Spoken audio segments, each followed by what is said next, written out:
सलोनी सलोनी क़ब्ल अन तफ़क़िदूनी, तर्जुमा क्या करते हैं हमारे यहाँ, पूछो पूछो इससे पहले कि मैं मर जाऊं, मैं दुनिया से चला जाऊं, मुझसे पूछ लो।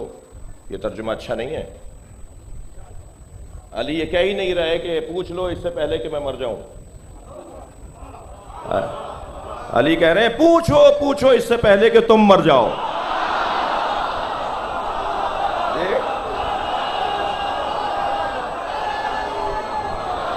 जो अली से नहीं पूछेगा, जो अली से नहीं पूछेगा मर जाएगा। अजीज़ान गिरामी, जिसने भी अली से पूछा है वो आज भी जिंदा है। कभी मालिक अश्तर के नाम से, कभी इब्ने अब्बास के नाम से, कभी सलमान फारसी के नाम से।